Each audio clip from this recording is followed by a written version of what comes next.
तशी म्हणजे 11 साडे 11 होऊन गेले. पण जेवण वगैरे सगळं तयार करून ठेवले, कारण वेळ होईल मी यायला. त्यामुळे आलं की जेवण तयार असलं बरं पडतं. आणि सगळं आवडलेलं आहे घरातलं. आम्ही आता मी चाललेले आहे शेतामध्ये. तर शेतावरती भाजी आणायची थोडीशी, म्हणून निघाले. तिथलं जे काही शेअर करता येईल तुमच्याशी शेअर करेनच. नमस्कार, मी पद्मजा, राजाराणीज वर्ल्ड या आपल्या यूट्यूब चॅनलवर मी आपल्या सर्वांचं मनापासून स्वागत करते. आजचा दिवस तुम्हाला सुखा समाधानाचा आणि आरोग्यपूर्ण जाऊ हीच ईश्वरचरणी प्रार्थना. तर चला व्हिडिओ स्टार्ट करूया. तर आज सकाळचं म्हणजे हेच शेअर करेन की मी शेतात निघालेली आहे. तर चला, मी आणि मिस्टर शेतात निघालेले आहेत. तर एक 15 मिनटं लागतात, एक 10 मिनटं गाडीवर म्हटलं तर 10 मिनटं लागतात. आणि घराजवळ आल्यानंतर स्वरा आणि अंश शाळेत निघाले. म्हणजे अंश शाळेत निघाला आहे आणि स्वरा सोडायला निघाली आहे. स्वराची आजची सकाळची शाळा असल्यामुळे ती घरातच होती. तर ती लगेच भेटली तिथे घरात गेल्याबरोबरच दारातच भेटलीत. आणि हा घराच्या पाठीमागे वेल आहे, पत्र्यावर चढवला आहे. तर बाकीची पण आहेत, त्यात वांग्याची आहेत झाडं किंवा चवळीचे वेल, तुळशीची अनेक रोपं आहेत, पुन्हा सदाफुली म्हणजे फुलांची पण थोडीफार आहेत, मिरचीची आहेत. आणि समोर जी शेती दिसते ना ती ऊसाची आहे, ते पण आपलंच आहे. तर हे सभोवताली जे आपल्या घराच्या सभोवताली जी जागा आहे ना तिथे हे सगळी झाडं आहेत.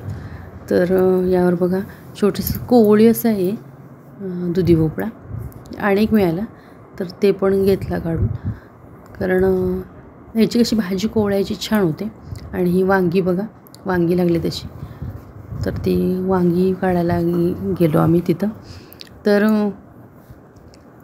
वांगी पण छोटी छोटी पण मध्यम आकाराची अशी मिळाली थोडीफार. आणि कॅमेरा बघा इथं खूप फिरलेला आहे, तर का फिरला ते सांगते.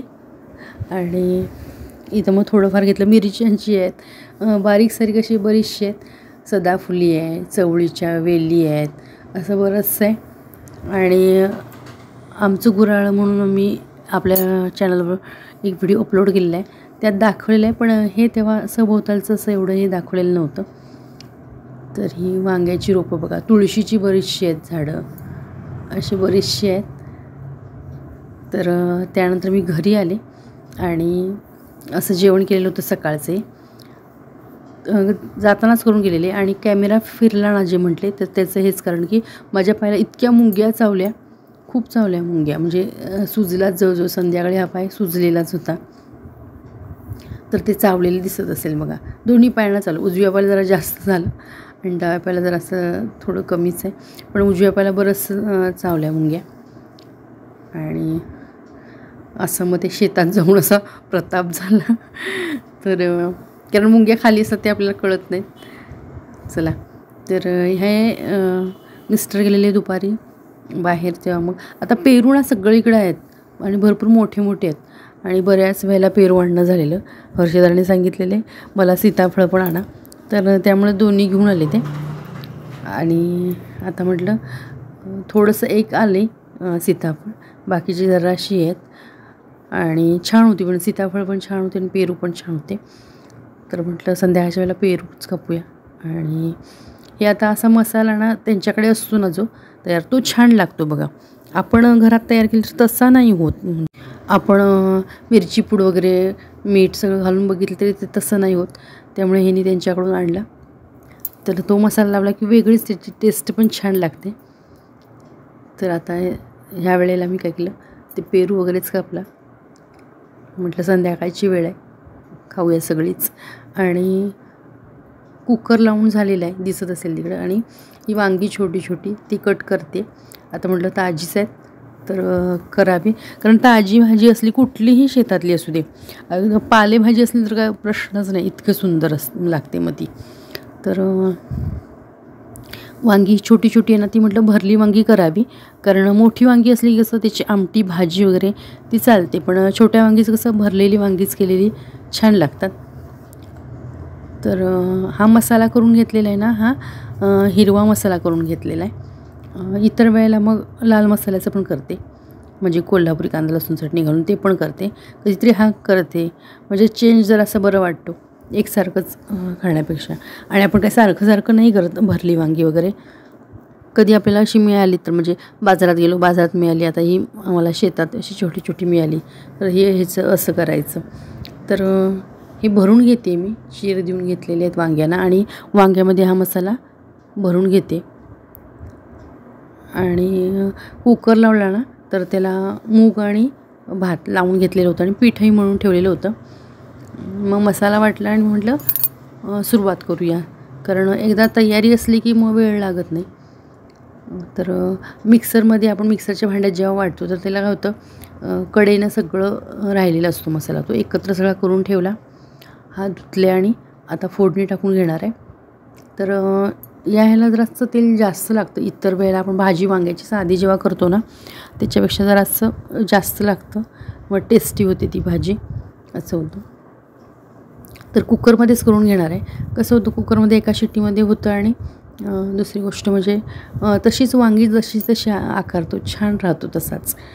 तर तेल टाकून मग जिरे टाकले आणि आधी मी मसाला जरासा तेलात तो राहिलेला असतो ना मिक्सरच्या भांड्यात, मग अशी म्हटलं तुम्हाला तसं, तर तो भाजून घेते जरासा मी आणि नंतर वांगी जराशी परतून घेते. वांगी काही जास्त परतावी लागतच नाहीत ना, वांगी कशी चटकन हे होतात. त्यामुळे वांगी घातली की लगेच पाणी घालून घेणार. खरं म्हणजे शेतात गेल्यावर ना आणि काही दाखवायचं होतं तुम्हाला, पण मला शेअरच करता आलं नाही, कारण मुंग्या चावल्या. गेल्याबरोबर थोड्याच वेळात नंतर आम्ही गेल्यावर शेतात ते वांगी वगैरे काढताना जरासं चावल्या मला, त्यामुळं त्रास व्हायला लागला. थोड्या वेळाने मी घरी आले, त्यामुळे काय जास्त शेअर केलेलं नाही. तर पुन्हा कधीतरी शेअर करेनच तुमच्याशी.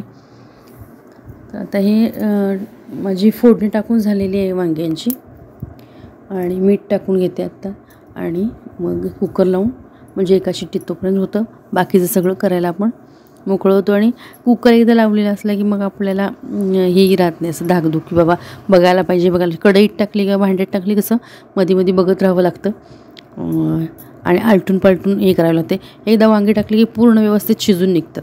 नाहीतर कढईत टाकली किंवा पातेल्यात आपण जेव्हा करतो तेव्हा कसं परतत राहावी लागते. तर मधल्या गॅसवर ठेवलं म्हणजे छोटी फ्लेम आहे त्याची, त्यामुळे मधल्या शेगडीवर ठेवलं आणि आता आमटी करून घेणार आहे. तर कुकरमधलं मूग काढून घेणार आहे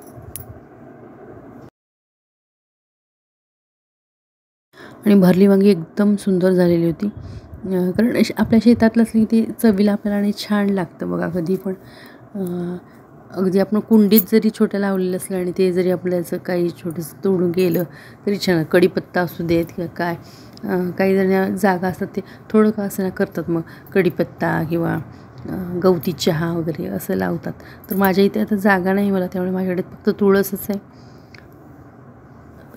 त्यामुळे काही लावताच येत नाही. तर भात काढून ठेवला, भात ठेवला त्यातच आणि मूग काढून घेतले. आता कांदा चिरून घेणार, कारण वांग्याला काय मला त्याच्यासाठी कांदा लागलेला नव्हता त्या मसाल्याला, तर कांदा वगैरे काय चिरून घेतलं नव्हतं. कांदा लसूण यासाठी करून घेणार, मुगाची आमटी करणार आहे त्यासाठी.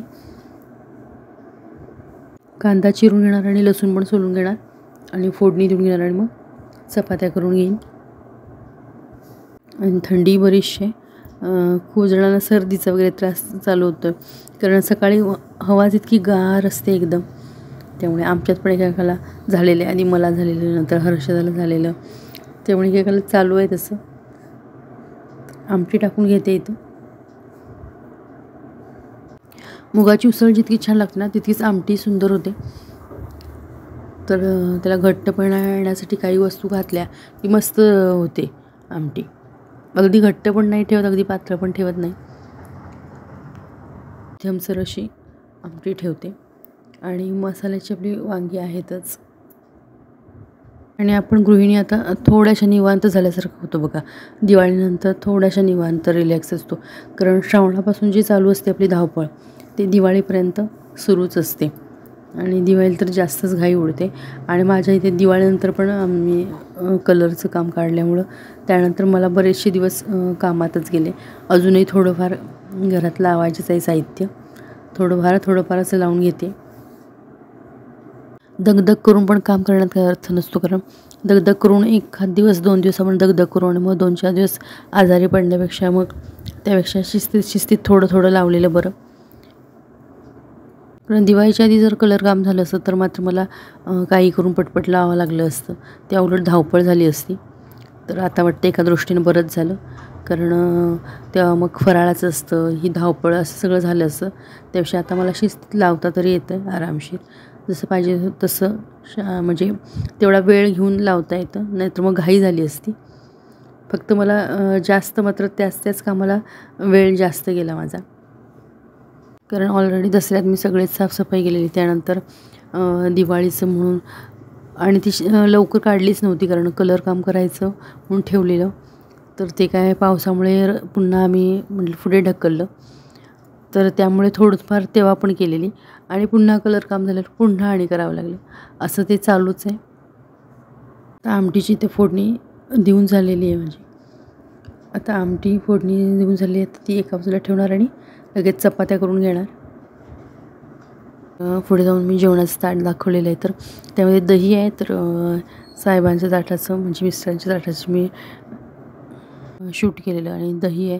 तर त्यांना म्हणजे संध्याच्या वेळेला दही खायचं नसतं, पण त्यांना ते दही पाहिजे झालं, कारण वांग्याची भाजी होती त्यामुळे दही पाहिजे झालं. प्रणव काय आमचा दही खातच नाही आणि आम्ही दोघी काय मग रात्रीचं खात नाही, पण त्यांना हवं होतं त्यामुळे वाढलेलं दिसेल ताटात पुढे. आणि माझे व्हिडिओ तुम्हाला आवडत असल्यास प्लीज लाईक, शेअर आणि आपल्या यूट्यूब चॅनलला सबस्क्राईब करा. किंवा माझा हा व्हिडिओ तुम्ही नवीनच पाहत असल्यास सबस्क्राईब करायला विसरू नका.